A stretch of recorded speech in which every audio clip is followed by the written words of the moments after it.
نبدأ. بسم الله الرحمن الرحيم. إن الحمد لله نحمده ونستعينه ونستغفره ونعوذ بالله من شرور أنفسنا ومن سيئات أعمالنا. من يهده الله فلا مضل له ومن يضلل فلا هادي له.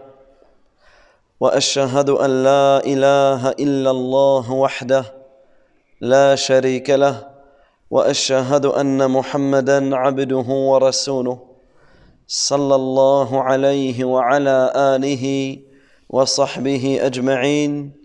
أما بعد، اللهم لا علم لنا إلا ما علمتنا، اللهم علمنا ما ينفعنا وزدنا علما وأصلح لنا شأننا كله ولا تكلنا إلى أنفسنا طرفة عين. فالسلام عليكم ورحمة الله وبركاته. Donc aujourd'hui se conclut notre série de 4 cours autour des bienséances envers le Coran. Le premier cours s'intitulait « Pour qui je récite le Coran ?» et durant ce cours nous avions abordé le sujet le plus important qui est « Al-Ikhlasu fi tilawati al-Qur'an », la sincérité dans la récitation et dans la lecture du Coran. La deuxième conférence, nous l'avons intitulée « Pourquoi je récite le Coran ?» Pourquoi je récite le Coran? Et ici nous sommes rappelés des nombreux mérites de la récitation du Coran. La troisième conférence, nous l'avons intitulée « Comment je récite le Coran ?» Et là, dans cette conférence, nous sommes rappelés de quelques comportements importants à avoir lors de la récitation du Coran. Aujourd'hui, nous allons voir les fruits de tout cela. Celui qui applique, celui qui concrétise ce qui a été dit, nous allons voir les fruits qu'il va obtenir lors de sa récitation. Le prophète sallallahu alayhi wa sallam, il dit « Majtama'a qawmun fi baytin min buyutillah » Il n'y a pas un peuple, des gens qui se réunissent dans une maison parmi les maisons d'Allah, yatluna kitab Allah, en récitant le livre d'Allah, wa yatadarasuna ma baynahum aw yatadarasuna baynahum, et ils se l'enseignent, ils l'étudient mutuellement, illa nazalat alayhim as-sakina, sans que la quiétude, sans que la sérénité, sans que la tranquillité ne descende sur eux. Wa ghashiyatuhum ar-rahmah, et sans que la miséricorde ne les englobe. Wa haffathum al-malaika, sans que les anges ne les entourent. Wa dhakarahumullahu fi man 'indah, et sans qu'Allah tabaraka wa ta'ala les mentionne auprès de ceux qui sont auprès de lui. Nous aujourd'hui, nous allons nous arrêter sur le premier point que le prophète alayhi salatu wa salam, lorsqu'il dit illa nazalat alayhim as-sakina, sans que la sérénité, la quiétude, la tranquillité ne descendent sur eux. Puisqu'en réalité, cela fait partie des plus grands fruits de la récitation du Coran. C'est que celui qui va s'accrocher à la récitation du Coran, il va trouver cette sérénité, il va trouver cette quiétude, il va trouver cette tranquillité. Et regardez ici, nous ne sommes pas bien, franchement. Réunis dans une maison parmi les maisons d'Allah, tabaraka wa ta'ala, coupés de cette dunya, là nous arrêtons, nous sortons la tête de l'eau, nous nous coupons de cette dunya et nous sommes dans une maison parmi les maisons d'Allah Azza wa Jal, en train de se rappeler de la religion. Regardez ce que l'on ressent. Regardez cette tranquillité, cette sérénitude, cette sérénité, cette quiétude que tu ressens lorsque tu es dans la mosquée, lorsque tu te rappelles d'Allah subhanahu wa ta'ala. C'est pour cela qu'en réalité, il est important. Et cela fait partie des plus grandes leçons du mois de Ramadan, c'est ça. c'est ce que nous vivons. C'est de s'accrocher à ses assises, s'accrocher à l'apprentissage de la religion, s'accrocher au rappel d'Allah, s'accrocher à la sunnah, à la tradition du prophète alayhi salatu wassalam, car en faisant cela, en faisant ces choses-là, nous allons trouver cette sérénité. Et la sérénité, elle est de deux catégories. Lorsque l'on parle de sérénité, nous parlons de deux choses. La première catégorie, sakinatul qalb, c'est une sérénité du cœur. Tu vas trouver une tranquillité dans ton cœur.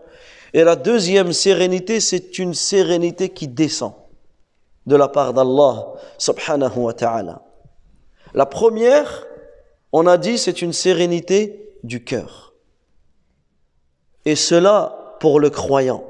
Lorsque le croyant va réciter le Coran comme il se doit, lorsque le croyant va renouveler son intention, il va faire cela pour plaire à Allah Azza wa Jal. Lorsque le croyant prend conscience de la récompense qu'il y a dans sa récitation, lorsque le croyant médite sur ses sens, lorsque le croyant récite le Coran en comprenant ce qu'il dit, en méditant, en réfléchissant sur ce qu'il dit, alors à ce moment-là, cela va avoir un effet. Le Coran que tu récites va avoir un impact considérable sur ton cœur et cela va te donner cette tranquillité. Cela va te faire partir l'angoisse, la tristesse, les soucis. En réalité, lorsque tu vas te poser, tu vas réciter le Coran, tu vas méditer sur ce que tu dis, tu vas prendre conscience des sens que tu récites, en réalité, tu vas revoir tes priorités. En réalité, tu vas trouver une guidée, tu vas trouver une lumière et tu vas trouver cette sérénité. C'est pour cela qu'Allah Azza wa Jal il dit « Alladhina amanu wa tatma'innu qulubuhum bi dhikrillah » Ceux qui ont cru et dont les cœurs se tranquillisent par le rappel d'Allah. Écoutez ce qu'Allah Azza wa Jal dit juste après. « Ala bi dhikrillahi tatma'innul qulub » N'est-ce pas par le rappel d'Allah que les cœurs se tranquillisent? Et là, nous voyons que nous vivons dans une société où nous sommes toujours dans la course. Aller travailler, aller faire ceci, aller faire cela. Les soucis, les problèmes, la réflexion. Je réfléchis à cela, j'ai un problème ici. L'angoisse, tout ça nous ronge.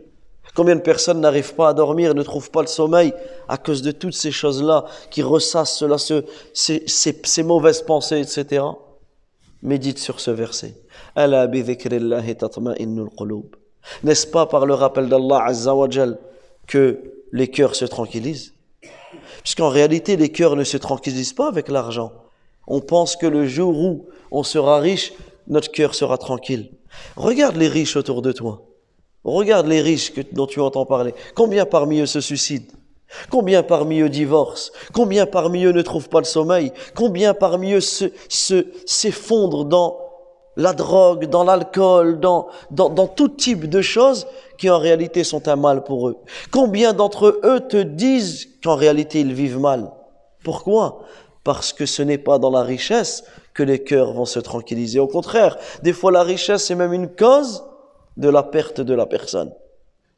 Alors que la personne qui se rappelle d'Allah, la personne qui médite sur le Coran, la personne qui suit la religion, même s'il vit avec le peu de moyens qu'Allah Azza wa Jalla lui a octroyé, Wallah, il est mutma'in. Il dort comme sur ses deux oreilles, comme on dit. Il dort bien. Il a très peu de soucis, très peu d'angoisse. Il est heureux de vivre. Ses enfants ressentent un plaisir de vivre dans cette maison, etc. Voilà pourquoi il est important de méditer sur ce verset. Alladhina amanu wa tatma'inna qulubuhum bi dhikrillah. Ceux qui ont cru et dont les cœurs se tranquillisent par le rappel d'Allah. Ala bi dhikrillahi tatma'innul qulub. N'est-ce pas par le rappel d'Allah Azza wa Jal que se tranquillisent les cœurs. Et là, nous voyons que beaucoup recherchent des remèdes quant à l'angoisse, quant à la dépression. Combien, même dans notre communauté, des personnes qui tombent dans la dépression, des personnes dépressives, des personnes qui ne savent pas ce qui se passe, Elles ne comprennent pas. Elles te disent, j'ai tout autour de moi. J'ai un mari, j'ai une épouse, j'ai des enfants, j'ai une maison, j'ai un travail, j'ai ceci, mais je me sens pas bien. Mon cœur n'est pas tranquille. Je suis muqallaq, je suis stressé, je suis angoissé, je ne suis pas bien, je vis pas bien, je dors pas bien. Ala bi dhikrillahi tatma'innul qulub.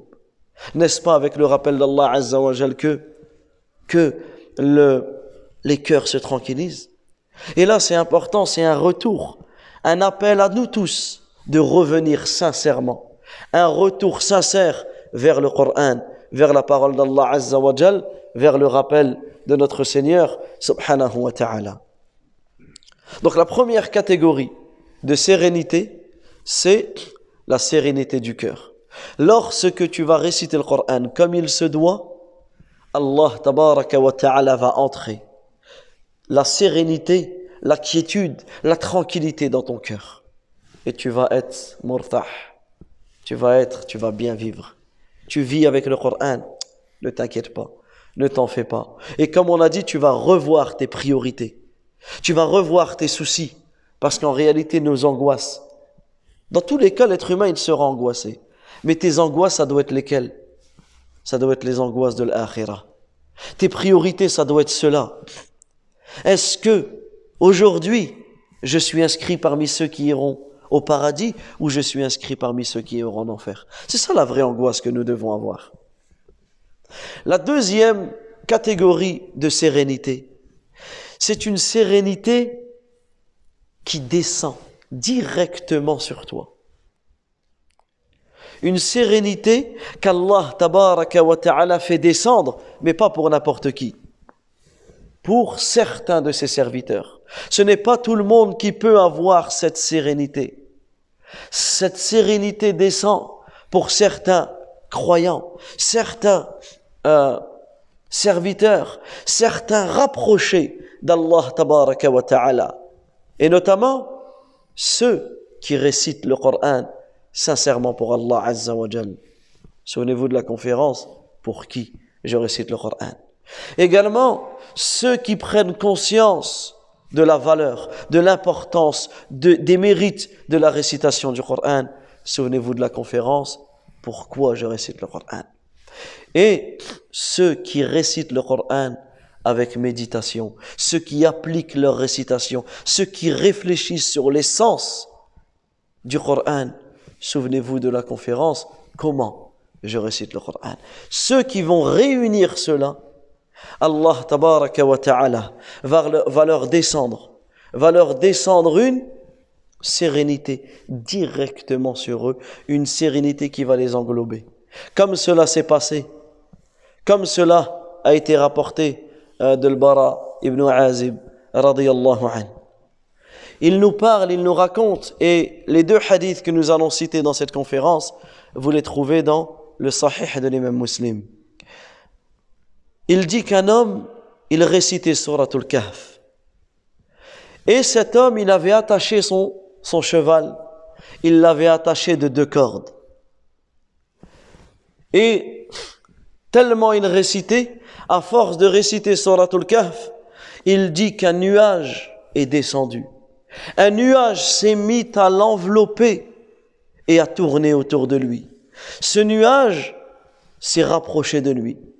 Il dit fatarashatuhu sahaba. Un nuage l'a englobé, l'a enveloppé. Faja'alat tadur. Et ce nuage a commencé à tourner autour de lui, wa tadnu, et à se rapprocher de lui.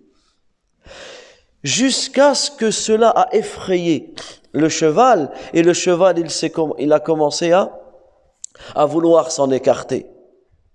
Alors cet homme, intrigué par cette vision, intrigué par ce qu'il venait de voir, au lendemain matin, et cela nous prouve que cette récitation a eu lieu la nuit, et ça c'est important, on va le citer tout à l'heure, Inch'Allah. Au petit matin, il est parti voir le prophète sallallahu alayhi wa sallam, et il lui a rapporté, il lui a raconté ce qu'il s'est passé. Qu'est-ce qu'il a répondu le prophète alayhi salatu wa sallam? Il a dit tilka as-sakina, c'est la sérénité. Yani c'est une sérénité envoyée par Allah tabaraka wa ta'ala sous forme de nuages qui est descendue sur toi. Tanazzalat lil Qur'an. Elle est descendue pour la récitation du Coran que tu as fait. Subhanallah. Méditons rapidement sur ce hadith magnifique. Cet homme, il récitait quoi? Suratul Kahf. Et cela nous prouve les mérites de Suratul Kahf. Les mérites de cette sourate. L'importance que le musulman doit donner à cette sourate. Et pour celui qui veut connaître les mérites, j'ai donné dans une autre mosquée une conférence sur les mérites de Suratul Kahf et vous pourrez la retrouver, elle est enregistrée sur la chaîne YouTube Yassine Abou Sirin. Je vous invite à regarder cette conférence parce qu'en réalité, il est important de prendre conscience de l'importance de cette sourate. Pourquoi je récite cette sourate le vendredi? Ce n'est pas pour rien. Pourquoi cette sourate? Comme le prophète alayhi salatu wa salam nous indique que Suratul Kahf, celui qui apprend les 10 premiers versets de Suratul Kahf, et on a aussi expliqué ces 10 premiers versets, celui qui apprend les 10 premiers versets de Suratul Kahf, cela sera une protection contre le Dajjal.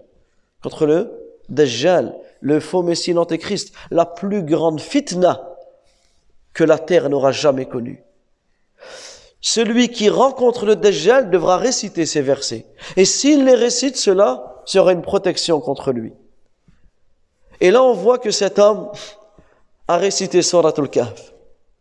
Et également, cet homme, il avait attaché son cheval avec 2 cordes. D'une manière générale, un cheval, tu l'attaches avec une corde, ça suffit.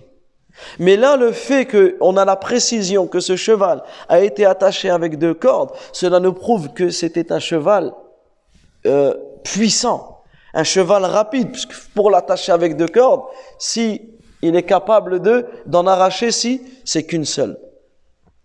Alors, ce nuage est descendu.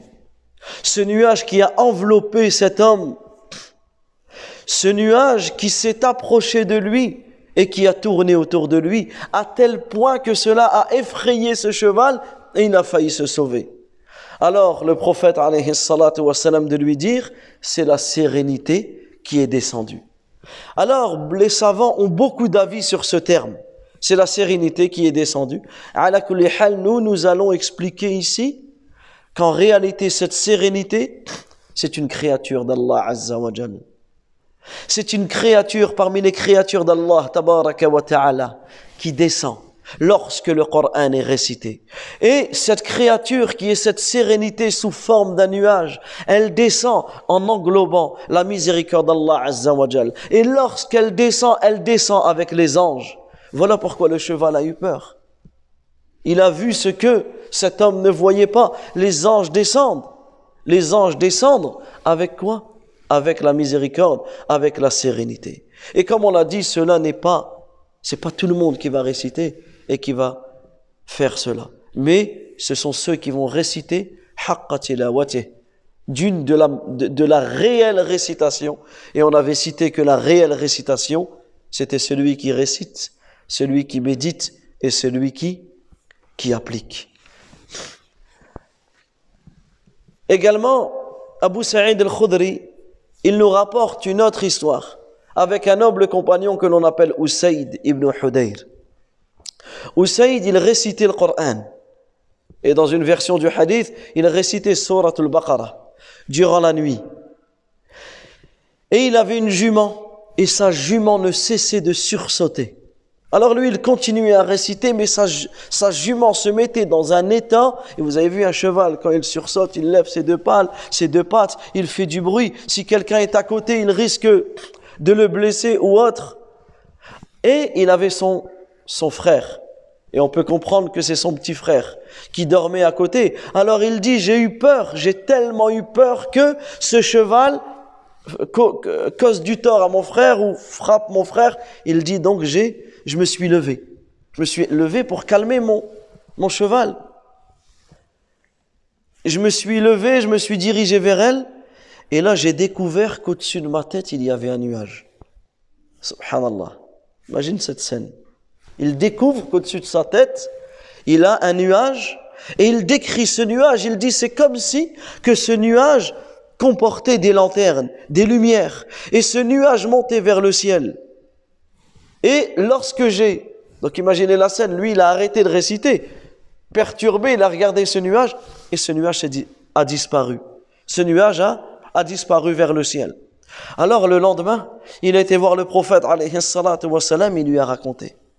Alors le prophète alayhi salatu wa salam de lui dire Iqra Ibn Hudayr, récite ô Ibn Hudayr. Et à chaque fois que cela se produisait, le prophète alayhi salatu wa salam lui disait récite Ibn Hudayr. Et ensuite le prophète alayhi salatu wa salam lui a informé que les anges sont descendus pour écouter sa récitation. Il lui a informé que les anges sont descendus pour écouter sa récitation. Ce hadith, c'est un hadith magnifique également, comme tous les hadiths. Et ce hadith nous prouve que déjà là, les mérites de ce sahabi, les mérites de ce noble compagnon qui s'appelle Usayd ibn Hudayr. Usayd ibn Hudayr radiyallahu anhu, sachez qu'Allah tabaraka wa ta'ala lui a donné la récitation du prophète Daoud. Allah tabaraka wa ta'ala a donné à ce sahabi une récitation comparable à la récitation qu'avait le prophète Daoud. Et il est connu que le prophète Daoud, Allah azza wa jalla lui a donné la plus belle des récitations, la plus belle des voix. Et cela nous prouve les mérites de ce sahabi. Alors ce sahabi, il récitait le Coran durant la nuit et il précise l'endroit où il récitait. Il récitait dans un endroit où on faisait sécher les dattes. Alors son cheval s'est mis à bouger, alors lui il a été pour calmer son cheval. Et comme on a dit, ça c'est un point important sur lequel nous devons nous arrêter. Cette récitation a eu lieu quand? La nuit. Et là on voit l'importance de réciter le Coran la nuit. Les mérites du fait de réciter le Coran la nuit lorsque tout le monde dort. Lorsqu'il y a la sérénité, lorsqu'il y a la tranquillité. Toi, tu réserves une partie de ta nuit pour réciter le Coran. Tu réserves une partie de ta nuit pour réciter le Coran. Il y a quoi de plus beau que de prier ou que d'adorer Allah pendant que tout le monde dort? Il y a quoi de plus beau que de faire un acte que très peu de gens font? Et regarde la nuit, pendant que toute la communauté de ton coin dort, très peu de serviteurs d'Allah Azza wa Jal se lèvent et adorent Allah. Regarde les mérites de cette personne.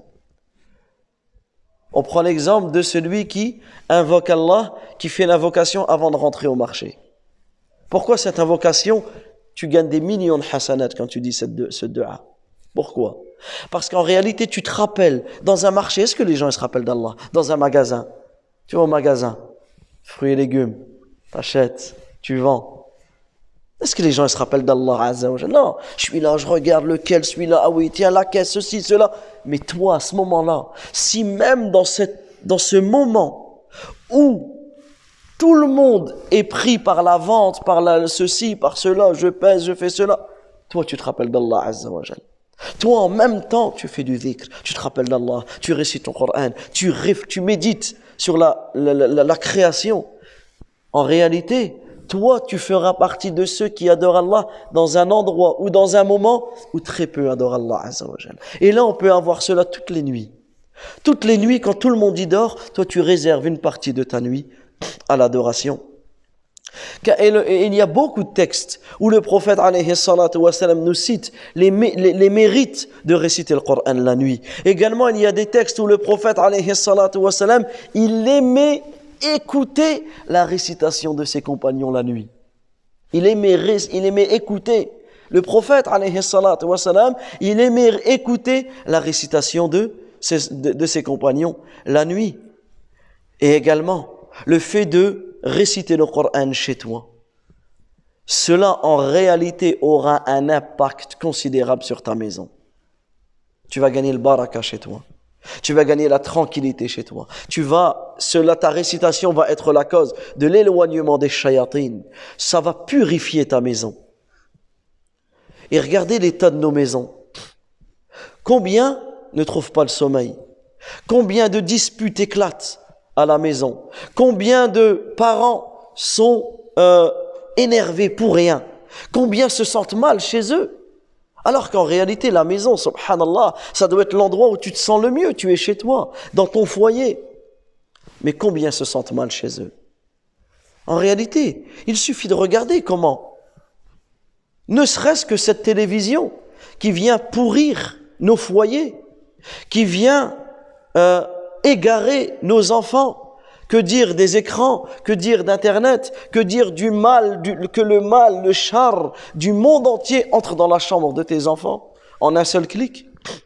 Non.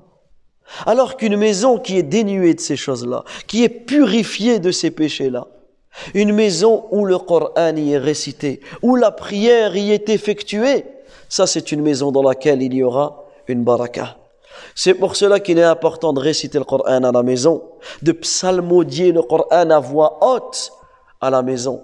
Et là, nous faisons un appel à tous les enfants musulmans. Et chacun d'entre nous doit faire cet appel à tous ses enfants, à ses petits-enfants, à ses voisins, à ses petits frères. Il est important d'éduquer les enfants comment? D'éduquer les enfants sur le fait que ce qu'ils ont appris du Coran, les sourates qu'ils connaissent, de les réciter la nuit. Ne serait-ce qu'avant de dormir. Avant que l'enfant va dormir, tu dis attends, avant de t'endormir, ne lui mets pas un dessin animé, ne lui mets pas la télévision, ne lui mets pas ceci ou cela, mais dis-lui, prends quelques minutes et récite le Coran que tu as appris à voix haute. Vous allez voir la différence. Vous allez voir la sérénité, le sommeil que ton enfant va avoir. Parce que combien d'enfants pleurent la nuit? Regarde l'enfant quand il dort. Regarde n'importe quel enfant. D'une manière générale, l'enfant il fait des cauchemars. Dans notre société, nous dans laquelle on vit, il fait des cauchemars. Il se réveille la nuit, il parle, il pleure. Subhanallah, toi t'es là, tu comprends pas ce qui se passe. Regarde l'enfant, même son sommeil, le sommeil de cet enfant il est perturbé. Mais pourquoi? Regarde ce qu'il a regardé la journée, ce qu'il a écouté la journée. Donc automatiquement, il va dormir dans cet état d'angoisse, de stress, de peur. Jarrib hada. Expérimente cela. Tu prends ton enfant, tu lui dis ce que tu as appris du Coran, tu le récites, ne serait-ce qu'avant de dormir. S'il peut faire ça avant le fajr, c'est meilleur, mais avant de dormir, fais-lui cela. En lui faisant les adhkar du sommeil, etc. Et vous allez voir que toute cette peur, toute cette angoisse, tous ces cauchemars, toutes ces mauvaises choses, automatiquement vont disparaître. Et également, cela aura un effet sur ta maison. Cela aura un effet sur ta famille, sur l'éducation de tes enfants, parce que la sérénité, la quiétude va descendre chez toi. Également, les anges descendent, les anges se rapprochent de toi.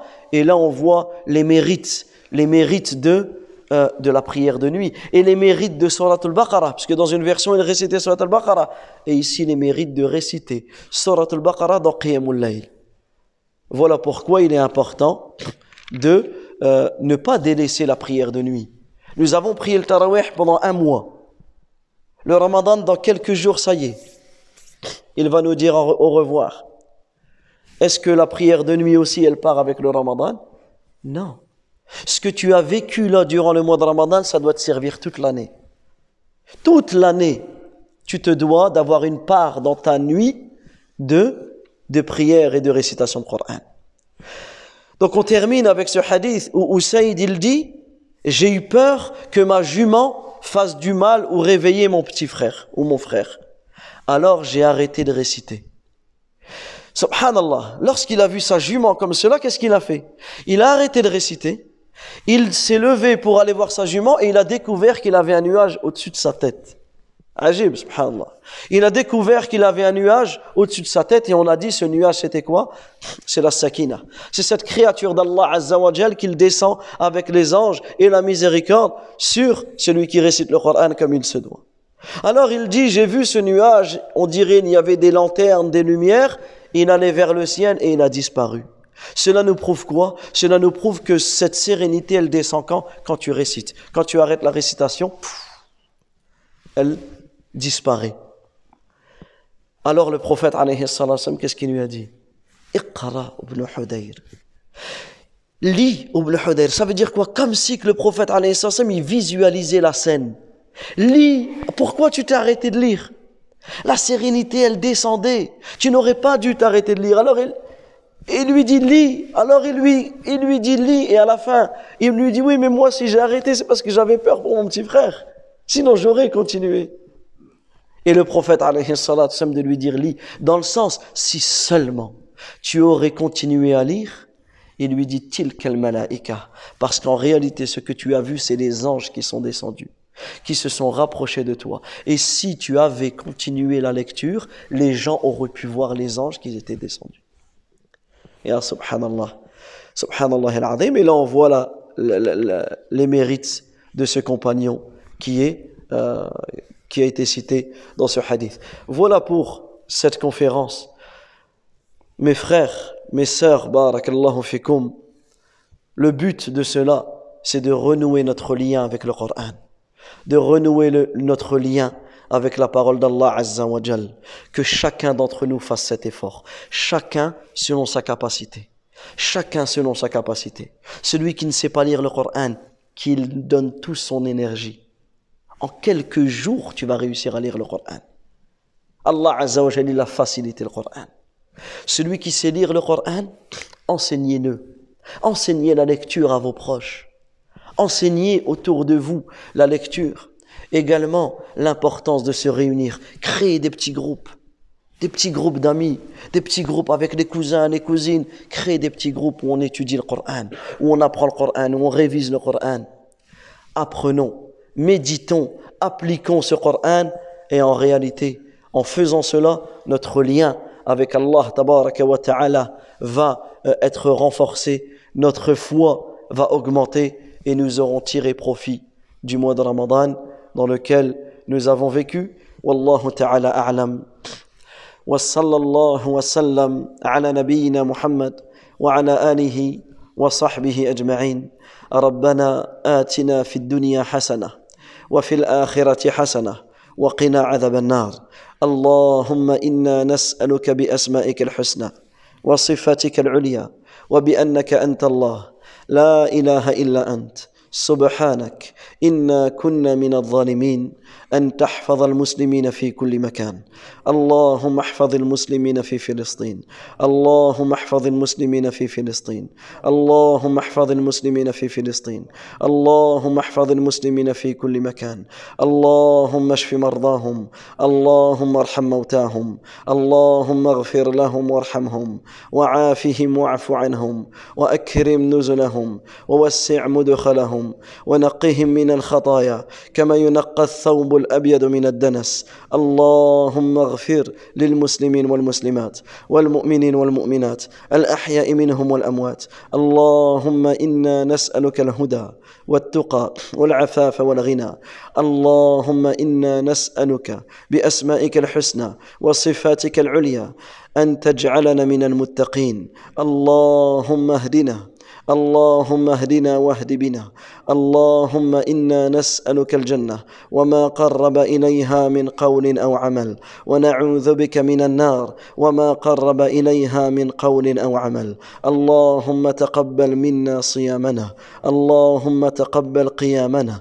اللهم أعتق رقابنا من النار. اللهم أعتق رقابنا من النار. اللهم أعتق رقابنا من النار. اللهم أعنا على ذكرك وشكرك وحسن عبادتك. وصلى الله وسلم على نبينا محمد وعلى آله وصحبه أجمعين وبارك الله فيكم.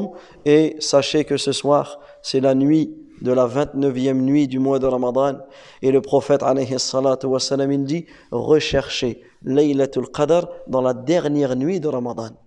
Et il se peut que cette nuit soit la dernière nuit ou la dernière nuit impaire du mois de Ramadan, ou même la dernière nuit complète du mois de Ramadan, puisque si le Eid c'est mercredi, ce sera la dernière nuit, si c'est jeudi, ce sera l'avant-dernière nuit. Donc, un appel à tout le monde, il ne faut pas penser que la 27e nuit, elle est passée, le Ramadan il est parti, non. On a encore une nuit, c'est peut-être la dernière nuit de Ramadan que nous vivrons de toute notre vie. Donc à nous de donner le maximum d'efforts durant cette nuit et de multiplier les adorations. Wa barakallahu fikum.